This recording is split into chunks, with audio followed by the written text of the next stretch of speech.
আল্লাহ এই যুগে এমন মর্দে মুজাহিদ রেখেছেন যার কাছে শক্তি কি শোনা, ঠিক না বেঠিক বলে? ইনশাআল্লাহ দেখবো সামনে আসতেছে সময়। আসলে আল্লাহ পাক এই পরাশক্তিগুলোকে সামান্য সামান্য জিনিস দিয়ে ধ্বংস করে দেয়। ওই 1 লক্ষ বাহিনী অভাব দৃষ্টিতে তাকায় রয়েছে, ছোট্ট একটা পাথরের আঘাতে এত বড় নেতা মরে গেছে। হযরত দাউদ আলাইহিস সালাম পাথরটা সুন্দর করে থলের ভিতরে নিলেন, বেগের ভিতরে নিলেন। আরেকটু সামনে আসার পরে আরেকটা পাথর হযরত দাউদ আলাইহিস সালামকে সালাম দিলেন, আসসালামু আলাইকা ইয়া নবিয়াল্লাহ, হে আল্লাহর নবী দাউদ আপনি আমার সালাম গ্রহণ করেন। দাউদ আলাইহিস সালাম সালাম গ্রহণ করলেন, কাছে বসলেন, জিজ্ঞাসা করলেন, কে হে পাথর তুমি আমাকে সালাম দিলে? ওই পাথরও একই জবাব, হে দাউদ পয়গম্বর আমি সাধারণ কোন পাথর না, আমি হইলাম পয়গম্বর মুসা আলাইহিস সালামের হাতের পাথর। মুসা নবী আলাইহিস সালাম একদিন আমার হাতের মধ্যে নিয়ে উনি ওনার এক দুশমন ইহুদিকে এরকম ভাবে নিক্ষেপ করেছিল, আমি ইহুদির মাথার মধ্যে লেগেছিলাম, লাগার কারণে ইহুদি ওই জায়গায় শেষ হয়ে গেছে, পয়গম্বর মুসা আলাইহিস সালাম সাকসেসফুল হয়ে গেছে। আপনি আমারে নিয়ে চলুন, আপনার দুশমনকে যদি হত্যা করার প্রয়োজন লাগে আপনি আমাকে দিয়ে ব্যবহার করতে পারবেন। দাউদ আলাইহিস সালাম বললেন, ঠিক আছে, আগের পাথর যেহেতু নিলাম এটাও নিয়ে নিলাম, বরকতান। হযরত দাউদ আলাইহিস সালাম আরেকটু সামনের দিকে আগাইলেন, আগানোর পরে শামবিল আলাইহিস সালামের সামনে কিন্তু বক্তব্য দিচ্ছেন।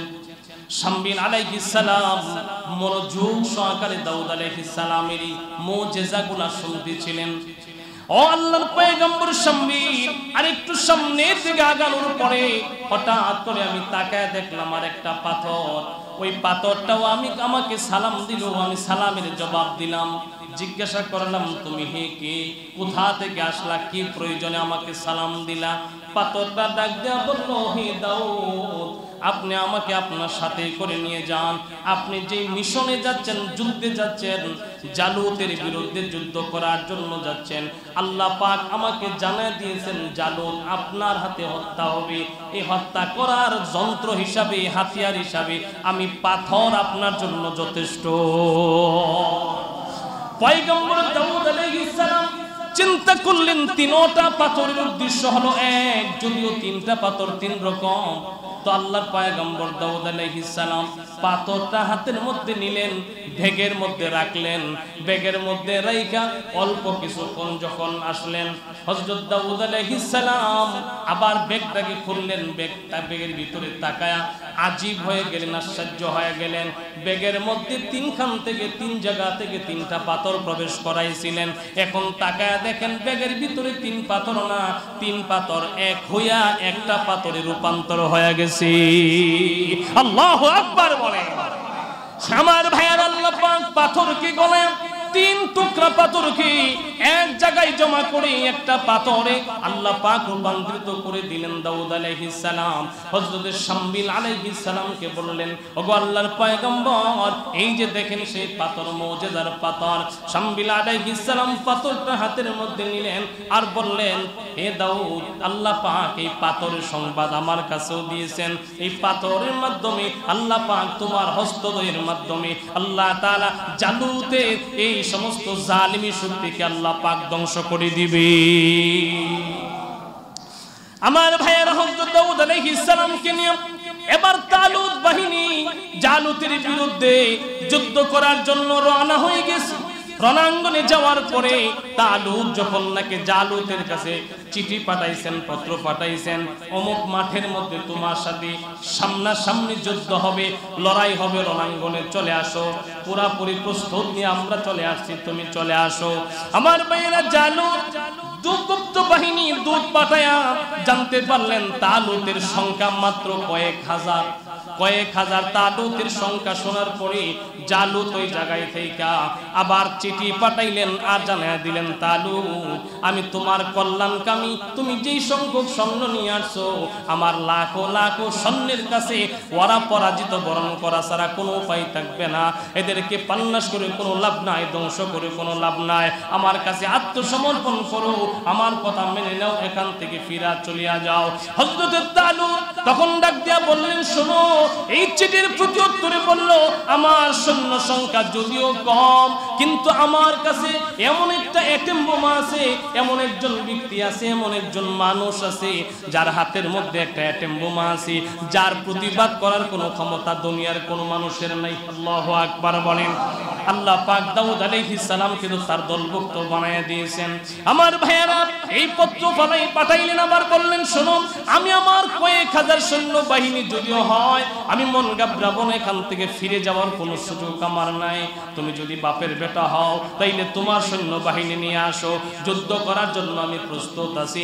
রণাঙ্গনের মধ্যে আমার ভাইয়েরা যুদ্ধের জন্য বাজনা বাজায় দেওয়া হলো, দামামা বাজায় দেওয়া হলো, বাজানোর পরে জালুত বীর বিক্রমের সাথে রণাঙ্গনে আইসা বড় বড় হুঙ্কার ছাড়তেছে আর বলে, তালুত কারে পাঠাইবা পাঠাও, আমি একাই হাজার হাজার সৈন্যের মোকাবেলা করতে যথেষ্ট। আমার ভাইয়েরা তালুত বললেন, আমার এই স্বাভাবিক কিছু সৈন্য সামর্থ্যের মধ্যে একজনকে পাঠাবো। হযরত দাউদ আলাইহিস সালামকে বললেন, আল্লাহর পয়গম্বর দাউদ, আমি তো আপনার কথা শুনেছি আপনি নাকি একজন নবী হবেন, তখন নবুয়ত যদি পান নাই আপনি নবী হবেন, কারণ শামবিল আলাইহিস সালামের বর্ণনা অনুযায়ী আল্লাহ পাক আপনাকে নবুয়তের মুজিজা দান করবেন, তো আপনাকেই পাঠাবো, আপনি এরকম জালুতের বিরুদ্ধে যাবেন। হযরত দাউদ আলাইহিস সালামকে জালুতের বিরুদ্ধে যখন পাঠানো হলো, হযরত দাউদ আলাইহিস সালাম সামনাসামনি গেলেন। জালুত যখন নাকি বড় বড় হুঙ্কার দেয়, ওই সময় এমন সময় হযরত দাউদ আলাইহিস সালাম হাত স্পর্শ করা লাগে নাই, শুধু থলে থেকে পাথরটা নিয়ে একটা নিক্ষেপ করতে দেরি, পাথরের আঘাতে জালুত জায়গায় ধ্বংস হয়ে গেছে। আল্লাহু আকবার বলেন। কারণ আল্লাহর নবীর কুদরতের কাছে আল্লাহ পাকের কুদরত ছিল কি ছিল না? আল্লাহ তাআলা স্বাভাবিক জিনিস দিয়েও আল্লাহ তাআলা বড় বড় পরাশক্তিকে ধ্বংস করে দেয়। আল্লাহ তাআলা জানায় দিয়েছেন দুনিয়ার মানুষ বড় কোনো শক্তিকে ভয় পাওয়ার কোনো কারণ নাই, কারণ বড় শক্তি থেকেও বড় শক্তি কার? আরো জোরে কোন কার? বাদশার থেকেও বড় বাদশাকে, সবচেয়ে বড় বাদশা হলেন আল্লাহ। আল্লাহ কই দুনিয়ার পরাশক্তি আমার কাছে কিছু না, আমি মাঝে মধ্যে একটু খেলা দেখাই। ওমাকারু ওমাকারাল্লাহ আল্লাহু খায়রুল মাকিরিন। আমি মাঝে মধ্যে কিছু সংখ্যক মানুষকে শক্তির মস্তক দিয়া আমি আল্লাহ পরীক্ষা করি কতটুকু বাড়তে পারো। বার যখন আমি আল্লাহ ধরবো তো জীবনে শেষ করে ছাড়বো। সুবহানাল্লাহ বলেন। আল্লাহ ফেরাউনকেও সুযোগ দিয়েছিলেন, ফেরাউন বাড়তে বাড়তে সীমা লঙ্ঘন করলে আল্লাহ পাক ধ্বংস করে দিলেন। নমরুদকে আল্লাহ পাক এইভাবে ধ্বংস করে দিলেন। আল্লাহ কাজ তোর চূড়ান্ত শক্তি যেই জায়গায় শেষ, আমি আল্লাহ ওই জায়গা থেকে শুরু করি। বর্তমান সময়, বর্তমান অবস্থাও আল্লাহ পাক এই শক্তি পরাশক্তি আর জালিমিগিরি আল্লাহ পাক একদিন নাস্তানাবুদ করে দিবে। ঠিক না বে ঠিক বলে? আল্লাহ এই যুগও এমন মর্দে মুজাহিদ রেখেছেন যার কাছে এই শক্তি কিছু না। ঠিক না বে ঠিক বলে? ইনশাআল্লাহ দেখবো সামনে আসতেছে সময়। আসলে আল্লাহ পাক এই পরাশক্তিগুলোকে সামান্য সামান্য জিনিস দিয়ে ধ্বংস করে দেয়। ওই 1 লক্ষ বাহিনী অভাব দৃষ্টিতে তাকায় রয়েছে, ছোট্ট একটা পাথরের আঘাতে এত বড় নেতা মরে গেছে। বুঝেন নাই মনে হয়?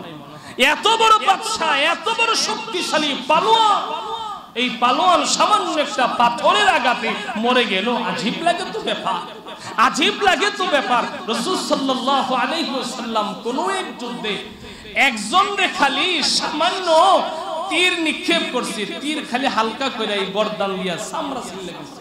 কে ছিঁড়ে গেছে? চামড়া ছিঁড়ে গেছে। লোকটা চিৎকার করতে করতে মারা গেছে। লোকটা চিৎকার করতে করতে মারা গেছে। তো দৌড়ে আসছে, এসে কই কি ব্যাপার, কই জখম হইছে, তীর কই লাগছে? তাকায় দেখে তীর লাগছে গর্দানে, সামান্য একটু চামড়া ছিঁড়ে গেছে, ভিতরে ঢুকে নাই। তার একটাই ক হাই হাই চামড়া ছিঁড়ে গেছে ইডাই নি বেটা মরে গেল গা আজিব ব্যাপার তো সাথে আরেকটা করে বেটা চামড়া ছিঁড়ছে না কি ছিঁড়ছে এটা তো দেখার বিষয় না তীরটা মারছে কাটাটা দেখার বিষয় কারণ রহমাতুল লিল আলামিন তো তীর মারছে এটা তীর মাইরা আরে জহম করুন লাগতো না রহমাতুল লিল আলামিন যদি তার দিকে তাকায় একটু থুতু নিক্ষেপ করতো ওর ধ্বংস হওয়ার জন্য এটাই যথেষ্ট ছিল আল্লাহ তাআলা কখনো সামান্য জিনিস দিয়াও আল্লাহ তাআলা পরাশক্তি বড় বড় শক্তিকে আল্লাহ পাক ধ্বংস করে দেয় ঠিক না ঠিক বলে আমার ভাইয়ানা হযরত দাউদ আলাইহিস সালাম এই জালুতকে যখন হত্যা করে জালুতের যে 1 লক্ষ বাহিনী লক্ষাধিক বাহিনী ছিল সব বাহিনী আত্মসমর্পণ করে ফেলছে ওরা চিন্তা করলো আমাদের নেতা বাদশাহ যেহেতু শেষ আমরা কার লগে যুদ্ধ করব হযরত দাউদ আলাইহিস সালাম তালুতকে বললেন তালুত এবার তোমার পথ সুগম হয়ে গেছে এই রাজ্যের ভিতরে আর জালেম নাই জুলুম করার কেউ নাই জালেমকে ধ্বংস করে দেওয়া হয়েছে জালেম শেষ এবার তোমার কাজ হলো পুরা রাজ্যের ভিতরে ইনসাফ প্রতিষ্ঠা করো সকলকে নিয়ে আবার শান্তির স্লোগান দাও তো তালুত এখন সকলকে যখন ডাকলে কি হবে আল্লাহ পাক নবীর মধ্যে এমন মুজিজা দিয়েছেন সুন্দর আকর্ষণ দিয়েছেন তালুত মানুষকে ডাকে আর মানুষগুলা হযরত দাউদ আলাইহিস সালামের দিকে দৌড়ায় যায় অল্প সময়ের মধ্যে তালুত খেয়াল করলো না দাউদ আলাইহিস সালাম ওনার কাছে মানুষের সমাগম যেভাবে হয় এই দেশের বাদশাহী আমার দ্বারা সম্ভব হবে না কারণ সব মানুষ তার দিকে মুখাপেক্ষী হয়ে গেছে সব মানুষ এখন তার দিকে দৌড়ায় তো তালুত এক পর্যায়ে হযরত দাউদ আলাইহিস সালামের কাছে গিয়া বললেন আমি আজকে থেকে রাজত্ব ইস্তফা দিলাম আপনার কাছে রাজত্ব দিয়া দিলাম আপনি রাজত্ব চালান আল্লাহ পাক কোরআনে হাকিমে বলেন দেখো আমি দাউদ আলাইহিস সালামকে দাউদ নবীকে আমি আল্লাহ কত সুন্দর করে তার হাতের মধ্যে আমি আল্লাহ রাজত্ব দান করেছি আমার ভাইয়েরা হযরত দাউদ আলাইহিস সালাম আল্লাহ পাক যখন দাউদকে রাজত্ব দিয়া দিলেন এই দিক দিয়ে আল্লাহ তাআলা হযরত জিবরাইল আলাইহিস সালামকে পাঠাইলেন জিবরাইল আমার বান্দা হযরত দাউদ পয়গম্বরকে আমি দুনিয়ায় রাজত্ব দিয়েছি এখন রাজত্ব চালাইতে গেলে আসমানি কিতাব ছাড়া রাজত্ব চালানো যায় না রাজত্ব যদি সঠিকভাবে পরিচালনা করতে হয় বাদশাহী যদি পরিচালনা করতে হয় দেশ যদি পরিচালনা করতে হয় জনগণকে যদি সুন্দরভাবে আদর্শবান জনগণ বানাইতে হয় নিজে যদি আদর্শবান বাদশা হতে হয় তাইলে আসমানি শিক্ষা ছাড়া বিকল্প কোনো শিক্ষা নাই ঠিক না ঠিক বলেন আসমানি কিতাব ছাড়া বিকল্প কোনো কিতাব নাই কারণ আসমানি কিতাব যেই রাজা যেই বাদশা ফলো করে ওই রাজা বা বাদশা হলো নেই পরায়ণ বাদশা আসমানি কিতাব ফলো করে না ওটা নেই পরায়ণ বাদশা হতে পারে না এটা জালেম হয়ে যায় এই জন্য যুগে যুগে দেখেছি আমরা যত বাদশা রাজা বাদশারা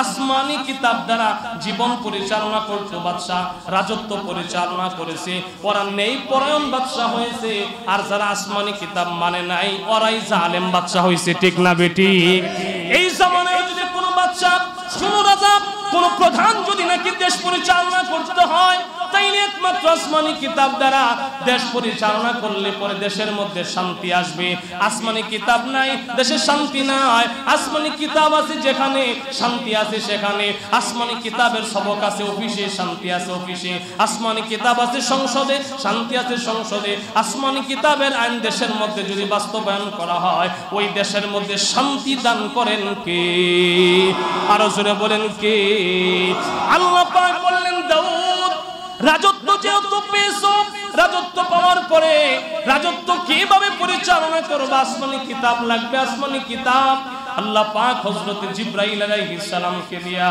জাবুর নামে একখানা কিতাব আল্লাহ তাআলা দাউদ আলাইহিস সালামের কাছে নাজিল করলেন কোন সুবহানাল্লাহ আল্লাহ পাকের পক্ষ থেকে হযরত জিবরাইল আলাইহিস সালাম জাবুর কিতাবটা নিয়ে আসলেন জাবুর কিতাবটা এই স্বাভাবিক অন্য কিতাবের মতো না তাফসীর কিতাবের মধ্যে আছে জাবুর কিতাবটা ছিল ছন্দ আকারে কবিতা আকারে বলেন সুবহানাল্লাহ জাবুর কিতাবে আমার ভাইয়েরা তেলাওয়াত ছিল অত্যন্ত ছন্দ আকারে মধুময় কবিতার আকারে পংক্তি বা পংক্তি মিলে মিলে জাবুর কিতাব ছিল তো দাউদ আলাইহিস সালামের কাছে জবর কিতাব নিয়ে যখন নাকি জিবরাইল আসলেন, আয়েশা বললেন আল্লাহর পয়গম্বর, আল্লাহ পাক নির্দেশ করছেন আপনি এই জবর কিতাব নিজে তেলাওয়াত করবেন, জবর থেকে আপনি সবক নেবেন এবং আপনার রাজ্যকে আপনি জবর কিতাবের আদলে আপনি রাজ্যকে গড়বেন, রাজ্যকে সুন্দর করবেন।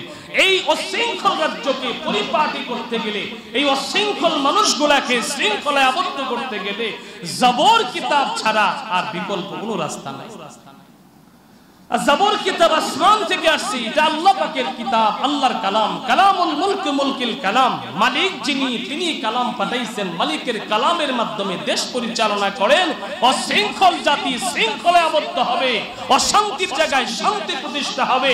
আজও যদি আসমানি কিতাব দেশের মধ্যে পরিচালনা হয়, আসমানি কিতাব অনুযায়ী বিচার ব্যবস্থা হয়, তাইলে এই অশৃঙ্খল জাতি শৃঙ্খলায় আবদ্ধ হবে, অশান্তির বাংলাদেশ শান্তির বাংলাদেশ হবে। ঠিক না বেঠিক? আল্লাহ তাআলা যুগে যুগে দেখাইছেন তো এগুলা। আরে এখন বুঝি না আমরা, চুরি বাটফারি সিটিংবাজি সব বুঝি, কিন্তু আল্লাহ পাকের কালাম বুঝতে চাই না, রাসূলের হাদিস বুঝতে চাই না, নবী রাসূলগণের উসুল বুঝতে চাই না, আকাবিরে উলামাদের উসুল বুঝতে চাই না। যার কারণে দেশের মধ্যে অশান্তি আর অশান্তি, শান্তির কোনো লেশ মাত্রাও আজকে আমরা পাই না। শান্তির পিছনে দৌড়ায় অশান্তির জাহাজে ওই জাহাজ।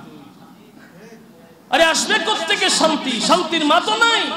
শান্তির মাকে ফিরে আনতে গেলে আসমানি কিতাবের আদলে চলো, সমাজের শান্তি আনতে গেলে কোরআন মানো, হাদিস মানো, রাসূলুল্লাহর সুন্নাহের ভিতরে চলো, জীবন যাপন পরিচালনা করো।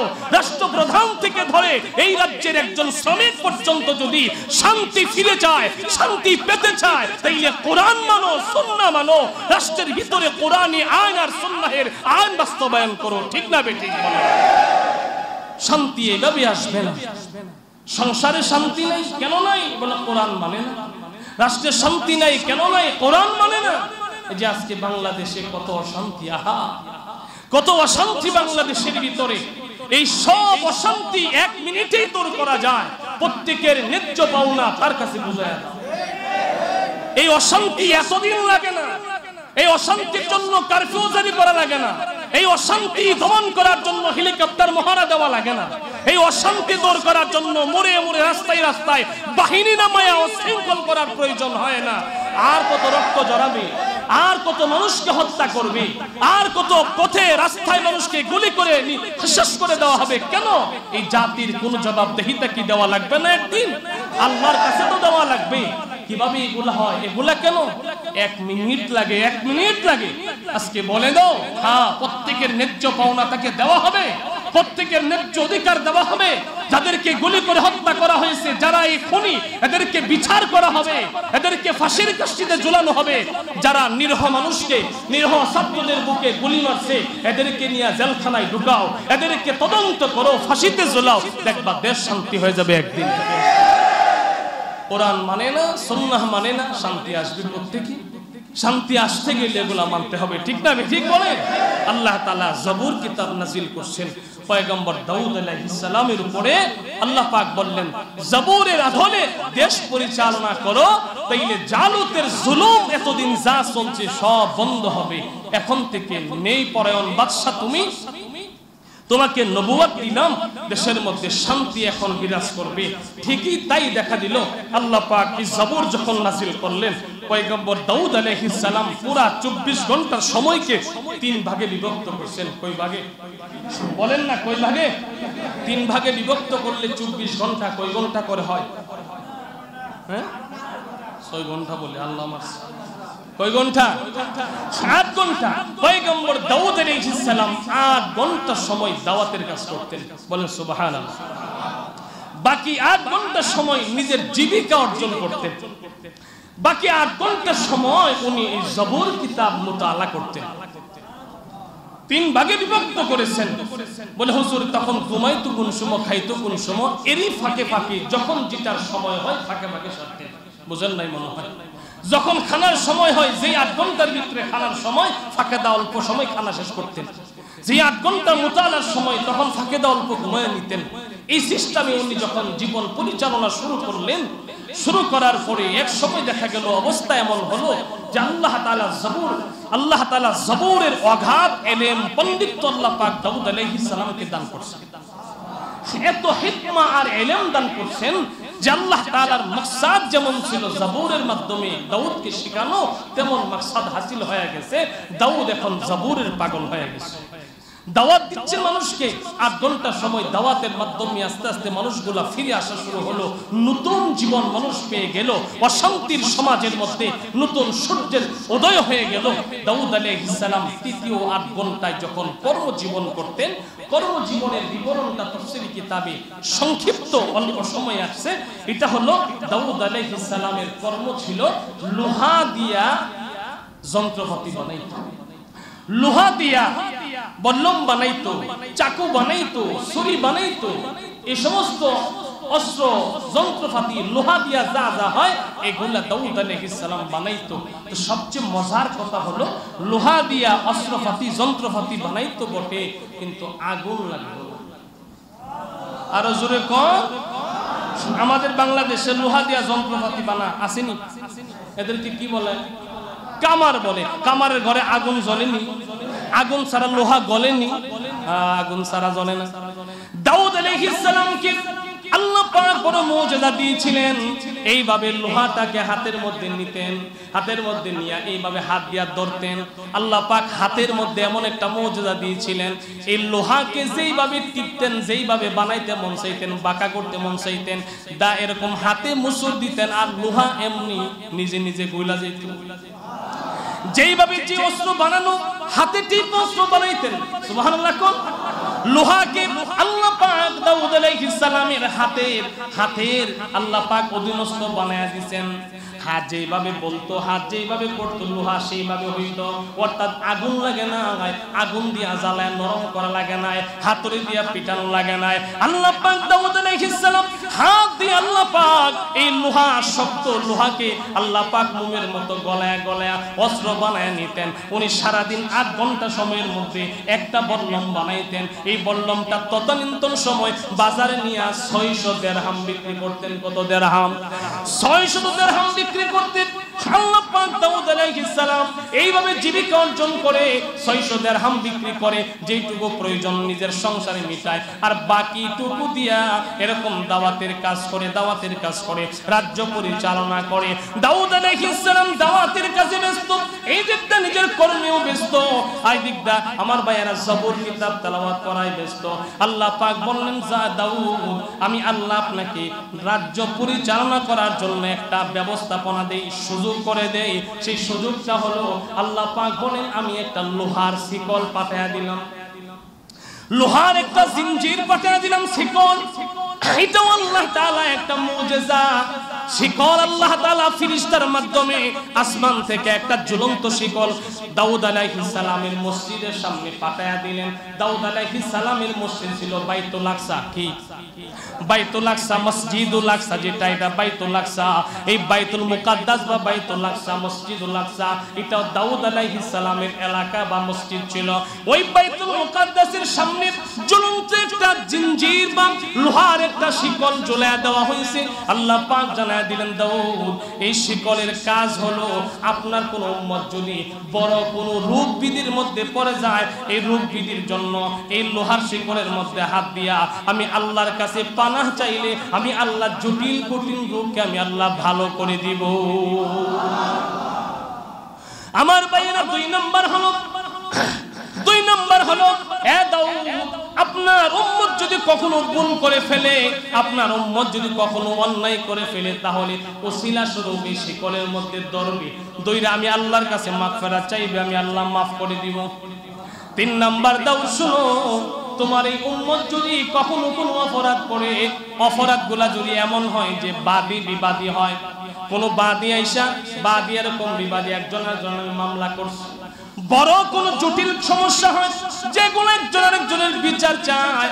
এখন বিচার কে অন্যায় করেছে কে অন্যায় করে নাই, এটা যাচাই করার জন্য এই পদ্ধতি শিকল ব্যবহার করবা। কেমনে ব্যবহার করবা? বিচারের জন্য, জাস্টিফাই করার জন্য বাদী বিবাদীর বাড়িতে যাওয়ার দরকার নাই, ওরে জেলখানায় ঢুকাই চামতে ফিরানোর দরকার নাই। ওরা দুইজনরাই না এই পদ্ধতি শিকলের মধ্যে বলবা হাত দেওয়ার জন্য। হাত দিলে যে আসামি ওই শিকলটাকে আঁকড়ে ধরে রাখবে। অর্থাৎ চোর বাটফার ছিনতাইকারী সন্ত্রাস খুনি ধরার জন্য শিকলটা মহাকাজ করবে। দাউদ আলাইহিস সালাম তাই করলেন। কয়েকদিন বিচার চলতেছে, চলতে চলতে এমন কি যে ইতিহাস লেখে দাউদ আলাইহিস সালামের জীবন শেষ। উনি যখন ইন্তেকাল করেন এরপরও এই লোহার জিঞ্জিরটা অবস্থানেই ছিল, এই জায়গায় ছিল। কিন্তু দাউদ আলাইহিস সালামের ইন্তেকালের পরে এক আমানতের খেয়ানতকারী এক ব্যক্তি তার আমানত খেয়ানত করার কারণে জিঞ্জির আল্লাহ পাক উঠে আনছেন।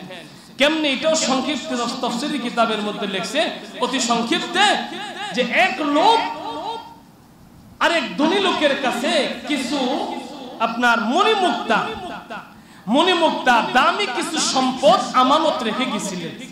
আমানত রেখে ওই লোক এক জায়গায় সফরে গেছে। সফর থেকে আইসা যার কাছে মণিমুক্তা, হীরা জওহার এমন দামি কিছু সম্পদ যার কাছে আমানত রেখে গেছিল, তার বাড়িতে গিয়া বলছে, ভাই আমার সফর শেষ, আমি আসছি, আমার সম্পদগুলো আমাকে ফিরাইয়া দাও। তো লোকটা বলল যে না, তুমি তো তোমার সম্পদ আগেই নিয়ে গেছো। বাটফারি শুরু করছে, কি বুঝেন নাই? না দেওয়ার ধান্দার কি? কোনা ভাই আমি আগে নেব কেমনে? আমি তো দিয়া সফরে গেছি, আজকে মাত্র আসলাম সকালে, আমার সম্পদগুলো আমারে ফিরে দাও। লোকটা কোনা নিয়ে গেছে, এই নিয়ে তো এখন ঠেলাঠেলি শুরু হয়ে গেছে। তো এই লোক, যেই লোকের সম্পদ ওই লোকে এখন রেখে দিচ্ছে, দেয় না। তো এই লোকে হযরত দাউদ আলাইহিস সালামের তখনকার সময় যিনি বিচারপতি ছিলেন ওনার কাছে গিয়া বললেন, ভাই আমার তো এই অবস্থা, আমি একজনের কাছে গচ্ছিত কিছু মাল আমানত রাখছিলাম, এই মালগুলা তো এখন সে অস্বীকার করতেছে, কি করা যায়? বলে ওরে নিয়ে আসো, দুজনে মিলা শিকলে ধরো, শিকলে ধরার পরে আসামিকে বের হয়ে যাইবে। তো এই লোক আইসা বললেন, ভাই ঠিক আছে, তুমি বলছো আমার সম্পদ তুমি আমারে ফিরিয়ে দিছো, আমি বলছি দিছো না। তো ঠিক আছে, প্রমাণ করার জন্য তো ওখানে জ্বলন্ত শিকল আছে মসজিদে বাইতুল আকসার সামনে, চলো ওখানে গিয়ে আমরা দুইজন প্রমাণ করবো কে সত্যবাদী আর কে মিথ্যাবাদী। লোকটা প্রাথমিকভাবে নাকচ করলেন, না আমি ওখানে যাইতে পারবো না, আমার মুখের কথাই যথেষ্ট। তখন তাকে চাপ প্রয়োগ করলে উনি বললেন ঠিক আছে যাব। তো এখন দুজনে রওনা করছে। যেই লোক আমানত রাখছিল এই লোকে লাঠি একটা ভর কইরা কইরা আস্তে আস্তে হাঁটতে হাঁটতে এই বাইতুল মুকাদ্দাসের সামনে গেল। বিচারপতি যিনি ছিলেন, যার মূল সম্পদ, ওনাকে বললেন, আপনি যেহেতু মামলা করছেন আপনি আগে গিয়া ধরেন, আপনি মামলা সত্য না মিথ্যা আগে যাচাই করেন। তো এই লোকে গিয়ে আগে বাস বিসমিল্লাহ পেয়ে গিয়ে শিকলে ধরছে। তো লোক তো সত্যবাদী, শিকলে তারা কিছু ধরেও নাই, কিছু করে নাই, বাস সত্যবাদী হিসাবে ধরে আবার সুন্দর সহিহ সালেম ভাবে সে ফেরত চলে আসছে। এবার বিচারপতি বললেন, ভাই আমানত তুমি রাখছিলে তো, এখন তোমার পালা, তুমি যাও। এই লোক কৌশল খারাইয়া এই যেই লোক তার বাদী, এই লোকের গিয়া বলল, ঠিক আছে আমার লাড়িটা একটু ধরো, আমি গিয়া শিকল ধরে আসি। তো লাঠিটা তার হাতে দিয়া এই লোকে গিয়া শিকল ধইরা কইতেছে, আল্লাহ আমার কাছে যে মাল সে গচ্ছিত রাখছিল, এই মাল তো আমি তার ফেরত দিলাইছি, সে তো ডান হাতে তা গ্রহণ করছে। কি হাতে গ্রহণ করছে? ডান হাতে গ্রহণ করছে, আমি না তারে মাল দিলাইলাম। এই কথা কইয়া বাস হাত ছাড়ছে, শিকল তার হাত ছাইরা দিছে, কোনো অসুবিধা হইছে না। এই লোকে ফিরে আসছে। বিচারপতি যিনি ছিলেন উনি তো অবাক, উনি তো সর্বনাশ, বুঝলাম না তো কিছু। দুজনের মধ্যে দুজনে কি নিষ্পাপ, আর দুজন চিন্তায় বললো ব্যাপারটা কি? তো ব্যাপারটা কি কিতাবের মধ্যে লেখছে যে ওই বিচারপতি তখন তার নিজের কৌশলে, নিজের হিকমতে, জ্ঞানে উনি তখন যাচাই শুরু করলেন। যাচাই করে পাইলেন কি, এই যে যেই লোক আমানত রাখছিল, এই লোক যে শিকলে ধরার আগে লাঠি তার হাতে দিয়ে গেছিল, লাঠির ভিতরে খোলসা। লাঠির ভিতরে কি খোলসা, ছিদ্র আছে। ওই খোলসার ভিতরে যা সম্পদ ছিল তা ঢুকায়া এই লাঠি তার হাতে দিয়ে গেছে। বুঝেন নাই মনে হয়, চালাকিরা বুঝেন নাই। এই বেটা লাঠির ভিতরে যে মণিমুক্তা জওহর দিছিল এই সম্পদগুলো লাঠির ভিতরে ঢুকাইয়া উপরে এমন ভাবে প্যাকেট করছে এটা লাঠি বোঝা যায়। কারণ বেটা শিকলে ধরার আগে তো লাঠি এর হাতে দিয়ে গেছে। বেটা তো সত্য কথাই কইছে, আল্লাহ আমি তার সম্পদ তার হাতে দিয়ে আসছি, সে ডান হাতে এগুলা লইছে। ঠিকই লাঠি তার হাতের মধ্যে ছিল তখন, যার কারণে সেইটা আসছে। এই যে ঘটনা ছলনা হইছে আল্লাহর কুদরত, এই ছলনার পরে ওই দিন রাত্রি এই লোহার জিঞ্জির বা শিকলকে আল্লাহ পাক আসমানে উঠে আনছে। আল্লাহ তাআলা আসমানে উঠে আনছে যে জাতি এমন সিটিং বাজার বাটপারি করে এই জাতির কাছে এই কুদরতি শিকল মীমাংসার জন্য আর দিয়া লাভ নাই। ওর পাপ উসুলের দরকার নাই, পাপ করো আর আয়েশা মৃত্যুর পরে শাস্তি পাক। ঠিক না বে ঠিক বলেন না? এমন